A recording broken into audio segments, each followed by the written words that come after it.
X मतलब हमारी x और वाई मतलब क्या कि हमारी प्रेजेंट वाली लाइफ, हमारी प्रेजेंट वाली लाइफ। जैसे जैसे हमारी एक्स बदलती जा रही है हमने क्या किया, हम भी बदलते जा रहे हैं। जैसे जैसे एक्स बढ़ती जा रही है हमारी लाइफ में वैल्यू भी कैसी होती जा रही है, बढ़ती जा रही है। अरे हाँ ना बोलना जरा, चमका क्या सबको? तो मैं डिफिनीशन से क्या कहा कि जैसे जैसे एक्स बढ़ा रहा हूं वाई की वैल्यू भी क्या होती जा रही है, बढ़ती जा रही है। वाई की वैल्यू भी क्या होती जा रही है, बढ़ती जा रही है। तो इस प्रकार के जब भी डिफिनीशन हो, इस प्रकार के जब भी फंक्शन होंगे तो अपन क्या कहेंगे, जो फंक्शन होगा हमेशा कैसा रहेगा, बढ़ता हुआ रहेगा। कैसा रहेगा, बढ़ता रहेगा, लाइफ में बढ़ता जाएगा। अरे हाँ ना बोलना जरा, ठीक है क्या? तो भैया जिंदगी हो या मैथ्स, ठीक है क्या, एक्स को छोड़ते जाएंगे तो आप लाइफ में आगे बढ़ते जाएंगे।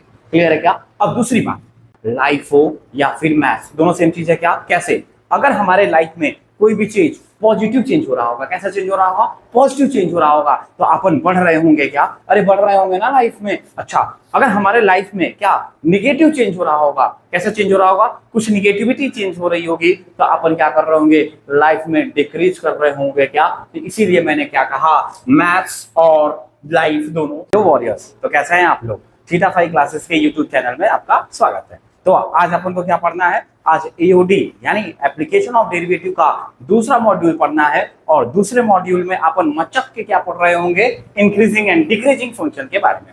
इंक्रीजिंग एंड डिक्रीजिंग फंक्शंस के बारे में, यानी कि कोई भी फंक्शन कब मेरा इंक्रीज कर रहा है, कोई फंक्शन कब मेरा डिक्रीज कर रहा है। तो डिक्रीज भी कर रहा है तो किस इंटरवल में डिक्रीज कर रहा है, इंक्रीज कर रहा है तो किस इंटरवल में इंक्रीज कर रहा है। तो बने रहेगा हमारे साथ, कराएंगे आपको बोर्ड के सवालों से मुलाकात। तो आज का जो पहला कॉन्सेप्ट है देखते हैं जरा क्या है। क्या कह रहा है कि कोई भी फंक्शन मेरा स्ट्रिक्टली डिक्रीजिंग कब होगा, स्ट्रिक्टली डिक्रीजिंग कब होगा। देखिएगा, डिक्रीजिंग होगा, स्ट्रिक्टली डिक्रीजिंग होगा। जब भी मैं बात डिक्रीजिंग की करूंगा उसमें क्या होगा कि जो भी इंटरवल होगा उसके एंड पॉइंट्स के वैल्यू को अपन क्या कर रहे होंगे, कंसीडर कर रहे होंगे। अरे हाँ ना बोलना जरा। और दूसरी बात, जब स्ट्रिक्टली डिक्रीजिंग बोलूंगा यानी कि मेरे को एंड पॉइंट की वैल्यू को कंसीडर नहीं करना है, ओपन इंटरवल खेलना है। जैसे फॉर एग्जांपल अगर मैंने कहा कि ये कोई ग्राफ है, ये कोई ग्राफ है, कोई फंक्शन है, कोई फंक्शन है। देखिए जरा कुछ इस प्रकार से, ये वाई ओ वाई डैश, मैंने कहा ये कोई फंक्शन है। कौन सा फंक्शन है? y equals to F of X. किस इंटरवल में बात कर रहा हूं? तो सर जी अगर मैं यहां से बात कर रहा हूं, क्या ये x1 है और ये x2 है, x1 है और ये x2 है।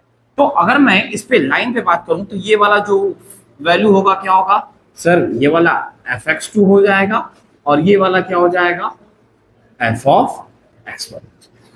चमका क्या सबको? ये डायग्राम क्लियर है क्या? अरे हाँ या ना बोलना जरा। अब आइएगा जरा, देखिएगा क्या कह रहा है कि function fx is said to be strictly decreasing। कब डिक्रीज करेगा? इफ, अगर मैं क्या कह रहा हूं, x2 is greater than x1 implies that f of x2 is less than f of x1। यानी कि मतलब क्या है कि जैसे जैसे मैं x की वैल्यू बढ़ाते जाऊंगा y की वैल्यू कम होती जाएगी, तो मैं क्या कहूंगा कि जो मेरा फंक्शन है कैसा फंक्शन है, तो स्ट्रिक्टली डिक्रीजिंग फंक्शन है। अरे हाँ या ना बोलना जरा। किसी को कौन सिखवा शिकायत? अरे हाँ ना बोलना जरा। ग्राफ क्लियर है क्या? अरे मैं क्या कह रहा हूँ, जैसे अपन इधर से उधर चल रहे हैं ना, तो क्या हो रहा है, x की वैल्यू बढ़ती जा रही है, बढ़ती जा रही है, बढ़ती जा रही है। तो इधर में मैं क्या देख रहा हूँ, जैसे ही x की वैल्यू बढ़ाते जा रहा हूँ तो y की वैल्यू कम होती जा रही है, कम होती जा रही है, कम होती जा रही है। और जो y की वैल्यू है वही मेरा क्या है, वही मेरा क्या है, फंक्शन की वैल्यू है ना, कब, x1 और x2 पे। तो इसी कंडीशन को फॉलो कर रहा है ना। तो जब भी मेरा क्या होगा, कोई फंक्शन इस कंडीशन को फॉलो करेगा तो अपन क्या कहेंगे, जो हमारा फंक्शन है कैसा है, तो स्ट्रिक्टली डिक्रीजिंग फंक्शन। हाँ या ना बोलना जरा। क्लियर है क्या सबको? छाप लीजिएगा जरा, बढ़ते हैं अगले कॉन्सेप्ट में। आइए जरा देखते हैं क्या मेरा डिक्रीजिंग क्या होगा। सीख क्या होगा डिक्रीजिंग? क्या कह रहा हूं, a function fx is said to be decreasing. केवल डिक्रीजिंग होगा कब? इफ यहां पे क्या लग जाएगा, x2 is greater than equals to x1 implies that f of x2 is less than equals to f of x1। ये हमारा रहा कंडीशन। किसका कंडीशन रहा? तो ये डिक्रीजिंग का रहा। क्या डिफरेंस होगा दोनों में? डिफरेंस क्या होगा, अगर स्ट्रिक्टली की बात होगी इसका मतलब क्या होगा, ओपन इंटरवल में बात हो रहा है, और डिक्रीजिंग की बात हो रही होगी तो वो किस में बात हो रहा होगा, यानी कि मेरा क्या लगेगा, क्लोज इंटरवल लगेगा। तो इन दोनों कॉन्सेप्ट को छाप लीजिएगा नन्हे मुन्ने से। पढ़ते हैं अगले कॉन्सेप्ट में। अब देखते हैं क्या स्ट्रिक्टली इंक्रीजिंग क्या होता है।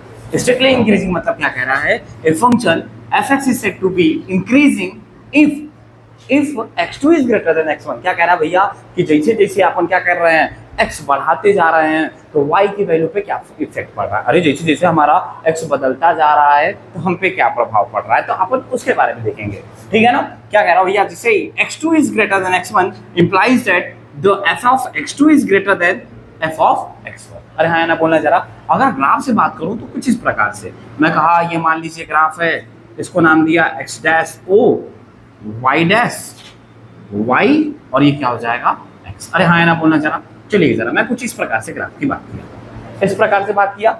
अगर मैं क्या कह रहा हूं कि ये पॉइंट मेरा x1 है, क्या पॉइंट है x1 है, ये मेरा पॉइंट क्या है x2 पॉइंट, क्या है x2 पॉइंट है। जरा सा और मार्क किया मैं यहाँ पे, इसको मैं क्या कहा, तो ये हो गया मेरा f ऑफ x1, ये पॉइंट क्या होगा मेरा, ये मेरा पॉइंट क्या हो गया f ऑफ x2। तो मेरे को क्या पता लगा कि सर अगर मैं ग्राफ देख रहा हूं तो मेरे को क्या चमक रहा है, मेरे को ये चमक रहा है जैसे जैसे मैं x की वैल्यू बढ़ाते जा रहा हूं तो y की वैल्यू भी चेंज होती जा रही है। अरे y की वैल्यू चेंज होता जा रही है, अरे x मतलब हमारी x और y मतलब क्या कि हमारी प्रेजेंट वाली लाइफ, हमारी प्रेजेंट वाली लाइफ। जैसे जैसे हमारी x बदलती जा रही है हमने क्या किया, हम भी बदलते जा रहे हैं। जैसे जैसे x बढ़ती जा रही है हमारी लाइफ में वैल्यू भी कैसी होती जा रही है, बढ़ती जा रही है। अरे हाँ ना बोलना जरा, चमका क्या सबको। तो मैं डिफिनीशन से क्या कहा कि जैसे जैसे x बढ़ा रहा हूं y की वैल्यू भी क्या होती जा रही है, बढ़ती जा रही है, y की वैल्यू भी क्या होती जा रही है, बढ़ती जा रही है। तो इस प्रकार के जब भी डिफिनीशन हो, इस प्रकार के जब भी फंक्शन होंगे तो अपन क्या कहेंगे, जो फंक्शन होगा हमेशा कैसा रहेगा, बढ़ता हुआ रहेगा। कैसा रहेगा, बढ़ता रहेगा, लाइफ में बढ़ता जाएगा। अरे हाँ ना बोलना जरा, ठीक है क्या। तो भैया जिंदगी हो या मैथ्स, ठीक है क्या, एक्स को छोड़ते जाएंगे तो आप लाइफ में आगे बढ़ते जाएंगे। क्लियर है क्या। अब दूसरी बात, अब इसी में बात कर लूं क्या, a function F X is said to be, ये तो मेरा कौन सा कंडीशन था, ये स्ट्रिक्टली इंक्रीजिंग का था। कौन था, strictly increase, sorry lady Shaktimaan. अब बात कर लेता हूं किसका, function F X is said to be increasing. Increasing की जब मैं बात करता हूं तो इसमें क्या लगेगा, क्लोज इंटरवल, क्या लगेगा, इक्वालिटी का साइन। मैं क्या कह रहा हूं, x2 is greater than x1 implies that क्या होगा यहां से, f of x2 is greater than equals to f of x1। अरे हाँ ना बोलना जरा। तो इस केस में अगर ऐसा सिचुएशन बन रहा होगा तो मैं क्या कह दूंगा कि फंक्शन कैसा है, इंक्रीज कर रहा है। अगर ओपन इंटरवल वाला बात होगा तो अपन क्या कह देंगे, फंक्शन स्ट्रिक्टली इंक्रीज कर रहा है। अबे स्ट्रिक्टली इंक्रीज मतलब क्या होगा, इंक्रीज करेगा, उसको करना पड़ेगा, हर हाल में करना पड़ेगा। अरे हाँ ना बोलना जरा। डिफिनेशन क्लियर है क्या सबको, चमका के यहाँ तक छाप लीजिएगा जरा, पढ़ते हैं आगे। अब अपन इंक्रीजिंग डिक्रीजिंग की बात कर रहे हैं और किस चैप्टर में बात कर रहे हैं, अरे भैया एप्लीकेशन ऑफ डेरिवेटिव में बात कर रहे हैं क्या। तो मेरे को क्या लगाना पड़ेगा, डेरिवेटिव वाला कॉन्सेप्ट लगाना पड़ेगा क्या। तो आइए जरा देखते हैं कैसे अपन डेरिवेटिव लगा के कैसे चेक करेंगे कि फंक्शन मेरा इंक्रीजिंग होगा कि फंक्शन डिक्रीजिंग होगा। आइए जरा देखते हैं कैसे। अगर मैं लिखता हूं यहाँ पे derivative test to check whether the function is increasing or decreasing। आइए जरा, इसके लिए मेरे पास दूसरे जंबो नोट क्या है, पहला जंबो नोट क्या है कि अगर मैं क्या कह रहा हूं, फर्स्ट डेरिवेटिव टेस्ट यानी कि f डैश x अगर ग्रेटर देन 0 हो गया मतलब कैसा हो गया, पॉजिटिव हो गया। यानी कि रेट एफ डैश एक्स किसको रिप्रेजेंट करता है, तो रेट ऑफ चेंज को रिप्रेजेंट करता है। तो मेरा रेट ऑफ चेंज कैसा हो गया, पॉजिटिव हो गया। अब भैया चेंज हमारे में पॉजिटिव हो रहा होगा तो अपन बढ़ेंगे ना लाइफ में। अरे मैथ्स हो या जिंदगी, अगर हमारे लाइफ में कोई भी चेंज पॉजिटिव चेंज हो रहा होगा तो अपन बढ़ रहे होंगे क्या, अरे बढ़ रहे होंगे ना। ठीक है, तो मैंने क्या कहा, सो एफ एक्स इज इंक्रीजिंग, दूसरी बात क्या कह रहा हूं कि अगर f dash x less than 0 हुआ तो सो f of x is decreasing. ये सबसे इंपॉर्टेंट चीज है, इसको मार्क कर लीजिएगा, डब्बे में बंद कर लीजिएगा। कैसे, फिर से ध्यान देना। अगर जो मैंने कहा कि f डैश x को रिप्रेजेंट करता है तो भैया रेट ऑफ चेंज को रिप्रेजेंट करता है। तो मैंने क्या बताया, लाइफ हो या फिर मैथ्स दोनों सेम चीज है क्या। कैसे, अगर हमारे लाइफ में कोई भी चीज पॉजिटिव चेंज हो रहा होगा। कैसा चेंज हो रहा होगा? पॉजिटिव चेंज हो रहा होगा। तो अपन बढ़ रहे होंगे क्या? अरे बढ़ रहे होंगे ना लाइफ में। अच्छा, अगर हमारे लाइफ में क्या निगेटिव चेंज हो रहा होगा, कैसा चेंज हो रहा होगा? कुछ निगेटिविटी चेंज हो रही होगी, तो अपन क्या कर रहे होंगे? लाइफ में डिक्रीज कर रहे होंगे क्या? तो इसीलिए मैंने क्या कहा, मैथ्स और लाइफ दोनों से भी है। तो इसी तरह का सेम कॉन्सेप्ट लगता है। तो मैंने क्या कहा, रेट ऑफ चेंज अगर पॉजिटिव हुआ फंक्शन इंक्रीजिंग, नेगेटिव हुआ तो फंक्शन डिक्रीजिंग। अच्छा, रेट ऑफ चेंज इसी को मैं स्लोप ऑफ टेंजेंट भी कहता हूं। सही बात है क्या? Slope of tangent. जैसे फॉर एग्जांपल मैंने कहा कि मान लीजिए कोई कर्व है कुछ इस प्रकार से, कोई कर्व है कुछ इस प्रकार से। अब मैं क्या देख रहा हूं कि सर इस पॉइंट पे मैं कर्व देख रहा हूं, इस पॉइंट पे इसका टेंजेंट कैसा है? ऐसा है। टेंजेंट कैसा है? देखो ऐसा है। तो यहां से ये जो थीटा है किसको रिप्रेजेंट कर रहा है? tan थीटा को। tan थीटा किसको रिप्रेजेंट करता है? स्लोप ऑफ टेंजेंट को। यानी जो स्लोप ऑफ टेंजेंट होगा वही रेट ऑफ चेंज होगा। तो भैया ये एक क्यूट एंगल है क्या? यहाँ पे थीटा क्यूट एंगल है क्या? और जब क्यूट एंगल है तो अपन क्या कहेंगे, यहाँ पे स्लोप पॉजिटिव यानी rate of change positive. Rate of change positive मतलब यहाँ पे फंक्शन कैसा कर रहा है? इंक्रीज कर रहा है। देखो यहाँ पे फंक्शन इंक्रीज कर रहा है ना। अरे हाँ या ना? अच्छा, लाइफ हो या मैथ्स, इसमें हमेशा स्टेबिलिटी, चीजें स्टेबल नहीं होती, चीजें चेंज होती रहती हैं। अब यहाँ पे तो इंक्रीज कर रहा है, यहाँ पे इंक्रीज कर रहा है। लाइफ में कभी ऐसा भी पॉइंट आएगा जहां पे आप क्या हो जा रहे होंगे? जीरो हो जा रहे होंगे। सब कुछ खत्म सा नजर आ रहा होगा। अरे आ रहा होगा खत्म सा। इसी तरह से मैथ्स में भी आता है।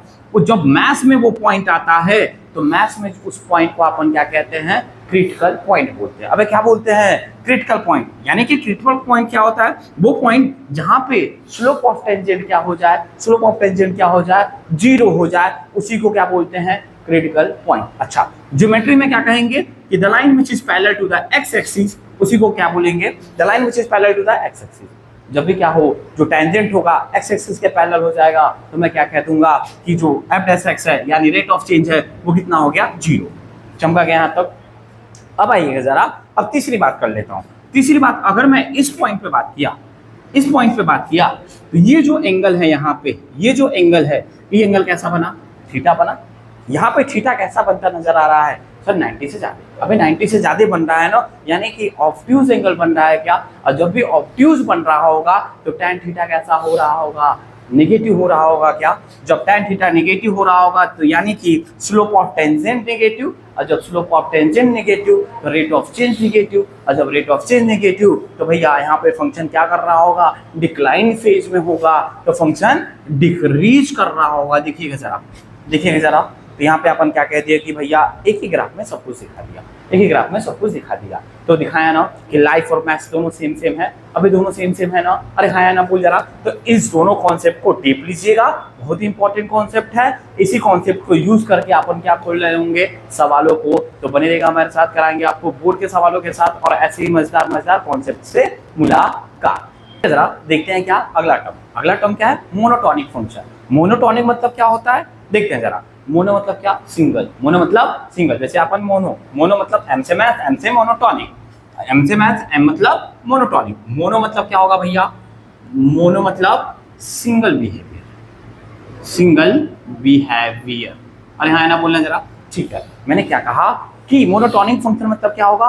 कि ऐसा कर्व जो क्या हो, एक ही बिहेवियर दिखाए। एक ही बिहेवियर मतलब अगर इंक्रीजिंग और डिक्रीजिंग की बात हो रही है तो जो फंक्शन है भैया, अच्छा इंक्रीज कर रहा है तो उसमें इंक्रीज ही करे, डिक्रीज कर रहा है तो उसी में डिक्रीज ही करे। इस टाइप के फंक्शन को क्या कहते हैं? Monotonic function. क्या कहते हैं बाबू? Monotonic function. फॉर एग्जाम्पल की अगर मैं बात करूं, मैंने कहा कुछ कर्व है ऐसा, कोई कर्व ऐसा है, इसका नाम दे दूं y dash x dash o x। अच्छा, किसके बीच में बात कर रहा हूं? तो मान लेता हूं सर मैं बात कर रहा हूं x इक्वल्स टू a से x इक्वल्स टू b के बीच में। यहाँ पे कोई पॉइंट c है, चमका गया यहाँ तक। अब आइए जरा, अब मैं क्या कह रहा हूँ? Function is said to be monotonic in a, b। मैंने क्या कहा? कोई फंक्शन a, b में मोनोटोनिक कब होगा? If it is either only increasing और ओनली डिक्रीजिंग इन b। जैसे मैंने क्या कहा कि अगर कोई फंक्शन है जैसे ऐसा रहा a, b, तो इस इंटरवल में जो फंक्शन है इंक्रीजिंग बिहेवियर शो कर रहा है क्या? इंक्रीजिंग शो कर रहा है क्या? तो ये कैसा फंक्शन है? मोनोटोनिक फंक्शन है। इसी तरह से अगर मैं बात करूं यहाँ पे कुछ इस प्रकार से, देखिएगा ए कॉमा बी में, ए कॉमा बी में, बी यहाँ पे है। तो यहाँ पे भी मैं क्या देख रहा हूँ, तो y equals to F of X है। तो जैसे जैसे मैं x बढ़ा रहा हूँ तो y की वैल्यू कम होती जा रहा है, x बढ़ाया तो y की वैल्यू कम। तो यहाँ पे मैं क्या देख रहा हूँ, इस इंटरवल के बीच में, इस इंटरवल के बीच में क्या हो रहा है, तो सिर्फ फंक्शन डिक्रीज कर रहा है, यानी सिंगल बिहेवियर शो कर रहा है। क्या अबे सिंगल शो कर रहा है ना, हाँ या ना बोलो जरा। तो ये जो फंक्शन हो गया कैसा हो गया, मोनोटॉनिक हो गया। कैसा हो गया, मोनोटॉनिक हो गया। अगर एग्जांपल की बात करूं, यहाँ पे आइए जरा, अगर इसमें एग्जांपल की बात करूं, एक मैं क्या कह रहा हूं बताइए जरा, कोई ये कर्व दे रखा है, किसका कर्व है, y equals to F X का curve, y equals to F of X का कर्व है। मैंने क्या कहा, ये जो कर्व है, अगर a से c के बाद बीच में बात करूं, a कॉमा c के बीच में बात करूं, तो फंक्शन कैसा है, तो इंक्रीजिंग है। फंक्शन कैसा है, इंक्रीजिंग है। क्यों इंक्रीजिंग है, क्योंकि रेट ऑफ चेंज इसका कैसा है, पॉजिटिव है। तो यहां से मैं क्या देख रहा हूं, सर a के c के बीच में फंक्शन इंक्रीजिंग है, इसीलिए सिंगल बिहेवियर शो कर रहा है, इसलिए फंक्शन कैसा है, मोनोटोनमस है। कैसा है, मोनोटॉनिक फंक्शन है। कैसा फंक्शन है, मोनोटॉनिक है। इसी तरह से c और b के बीच में बात करूं तो फंक्शन कैसा है, तो डिक्रीजिंग है। फंक्शन कैसा है, डिक्रीजिंग है। तो इस बीच में भी जो फंक्शन है कैसा नेचर शो कर रहा है, सिंगल बिहेवियर दिखा रहा है, एक तरह का बिहेवियर दिखा रहा है। इसलिए मैं क्या कहूंगा कि जो फंक्शन है कैसा है, डिक्रीजिंग है। और फंक्शन कैसा है, डिक्रीजिंग के साथ साथ इस इंटरवल में मोनोटॉनिक है। लेकिन अगर मैं यही बात करूं कहां से, ए से बी के बीच में बात करूं, पूरा बात करूं, तो मुझे क्या दिख रहा है, पूरे के बीच में बात कर रहा हूं, ए से बी के बीच में, ए से बी के बीच में। तो भैया कुछ पल के लिए फंक्शन इंक्रीज भी कर रहा है, कुछ पल के लिए फंक्शन डिक्रीज भी कर रहा है। यानी कितना नेचर शो कर रहा है, दो नेचर शो कर रहा है। कितना नेचर, दो नेचर। तो ये क्या कहेंगे, इस इंटरवल में फंक्शन नाइदर इंक्रीजिंग और नॉर डिक्रीजिंग, ना ही इंक्रीज कर रहा है और ना ही डिक्रीज कर रहा है। या फिर मैं कह सकता हूं मोनोटॉनिक फंक्शन। अरे हाँ या ना बोलना जरा, क्लियर है क्या। और इस टर्म्स के बारे में क्लियर है ना। मोनो मतलब याद रखिएगा क्या, बोल सिंगल, मोनो मतलब सिंगल, जैसे कि अपन single.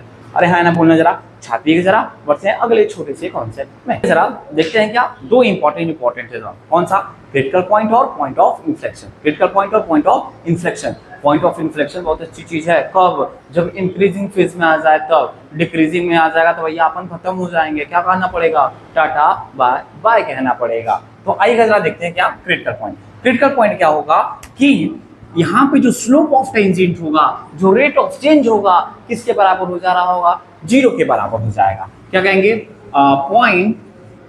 Point at which the F dash X is equal to 0। The point, ये कौन सा पॉइंट होगा, a point at which F dash X equal to 0। तो उसी को अपन क्या कहते हैं, क्रिटिकल पॉइंट। देखिएगा जरा, ग्राफ से देखिएगा जरा। अगर मैं कहा कि ये कोई कर्व है, ये कोई कर्व है, तो यहाँ पे मैं क्या देख रहा हूँ, एक पॉइंट ऐसा है, एक पॉइंट ऐसा है, एक पॉइंट यहाँ पे है ना ऐसा, जहाँ पे क्या हो रहा है, ये मैं मान लेता हूँ x equal to C. x equal to C is the critical point. क्यों क्रिटिकल पॉइंट कहा, कि सर यहाँ पे जो स्लोप ऑफ टेंजेंट है वो 0 के बराबर हो जा रहा है, यानी कि जो रेट ऑफ चेंज हो जा रहा है, क्या हो रहा है, ना ही पॉजिटिव ना ही नेगेटिव, कैसा हो जा रहा है, 0 के बराबर। तो इस पॉइंट को अपन क्या कहते हैं, इस पॉइंट को क्या कहते हैं, क्रिटिकल पॉइंट। इस पॉइंट को क्या कहते हैं, क्रिटिकल पॉइंट। क्लियर है क्या सबको। अरे हाँ ना बोलना चाह रहा। और दूसरी बात क्या बोलते हैं, point of inflection.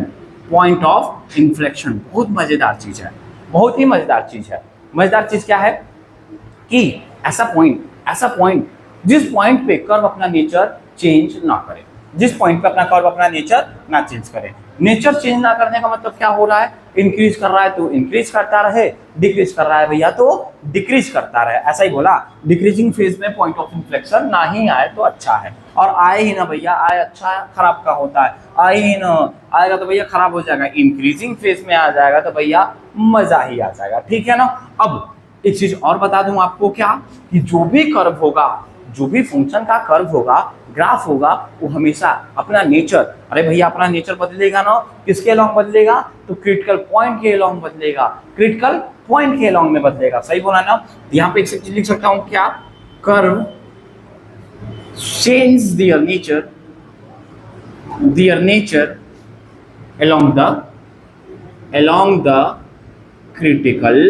along the critical point। चमका क्या, अरे हाँ, ना बोलना चाह रहा, यानी कि क्या कह सकता हूं कि जो पॉइंट ऑफ इन्फ्लेक्शन होगा वो भी एक तरह का क्रिटिकल पॉइंट ही होगा, वो भी एक तरह का क्रिटिकल पॉइंट ही होगा। लेकिन कौन सा क्रिटिकल पॉइंट होगा? वो पॉइंट होगा जहां पे कर्व अपना नेचर चेंज ना कर रहा हो। जैसे मैंने कहा y = f(x³), इसका मैं ग्राफ देखूं तो सर ग्राफ इसका ऐसा बन रहा होगा, ऐसा बन रहा है। जैसे मैंने इसका नाम दिया y(x') तो मैं क्या नोटिस कर रहा हूँ, जैसे जैसे सर मैं x की वैल्यू बढ़ाते जा रहा हूँ, जैसे जैसे x की वैल्यू बढ़ाते जा रहा हूँ, y की वैल्यू बढ़ती जा रही है, बढ़ती जा रही है, बढ़ती जा रही है, बढ़ती जा रही है। यानी कि ये फंक्शन कैसा है? ये फंक्शन कैसा है? तो इंक्रीजिंग फंक्शन है, पहली बात। दूसरी बात, अगर मैं f' ग्रेटर देन इसका निकालूंगा f' और क्रिटिकल पॉइंट निकालूं तो यहाँ पे आएगा क्रिटिकल पॉइंट, अरे यहीं आएगा ना स्लोप 0। तो यहाँ पे क्या देखा कि सर ये जो है ना क्रिटिकल पॉइंट है, x = 0 क्रिटिकल पॉइंट है। जब क्रिटिकल पॉइंट आ गया तो मैं क्या चेक कर रहा हूँ कि सर अगर यहाँ से यहाँ तक जा रहा हूँ इस क्रिटिकल पॉइंट के अलावा, तो फंक्शन यहाँ पे क्या कर रहा है? इंक्रीज कर रहा है। लेकिन आपने तो कहा क्रिटिकल पॉइंट के अलावा ही अपना कर्व नेचर चेंज करता है, नेचर चेंज करता है। तो जरूरी थोड़ी है कि हर क्रिटिकल पॉइंट के अलावा अपना नेचर चेंज ही कर दे। कभी कभी कोई ऐसा ना होगा जो अपन भगवान से मांगते होगा भैया हम कभी डाउन फेज में नहीं जाएंगे, हम इंक्रीज कर रहे होंगे तो इंक्रीज ही कर रहे होंगे, डिक्रीज कर रहे हैं तो भैया डिक्रीजिंग कर रहे होंगे।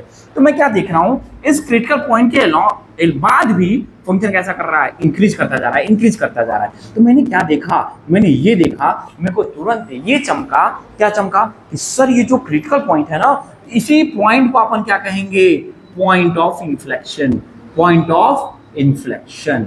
क्यों पॉइंट ऑफ इन्फ्लेक्शन? क्योंकि कर्व इसके अलॉन्ग नेचर चेंज नहीं कर रहा है। इंक्रीज कर रहा है तो इंक्रीज ही करता रहेगा, डिक्रीज कर रहा है तो डिक्रीज ही करता रहेगा। तो इस टाइप के कर्व को अपन क्या, उस तरह के पॉइंट को अपन क्या कहेंगे?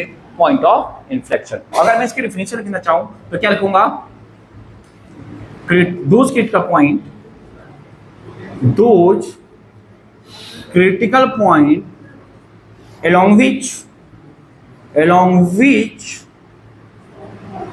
which curve does not change their nature, जो अपना नेचर बदलता ही ना हो, इंक्रीज कर रहा हो तो इंक्रीज करता रहे, डिक्रीज करता रहे तो डिक्रीज करता रहे। इसीलिए मैंने कहा कि लाइफ में जब भी पॉइंट ऑफ इन्फ्लेक्शन आ जाए, किस फेज में आ जाए? जब आप इंक्रीज कर रहे होंगे तब तो बल्ले बल्ले हो जाएगी। अगर आप डिक्रीज कर रहे होंगे, अगर उस टाइम पॉइंट ऑफ इन्फ्लेक्शन आ गया तो भैया खत्म हो जाएंगे। तो क्या हो जाएगा? Tata bye bye. बढ़ते हैं अगले से कॉन्सेप्ट में।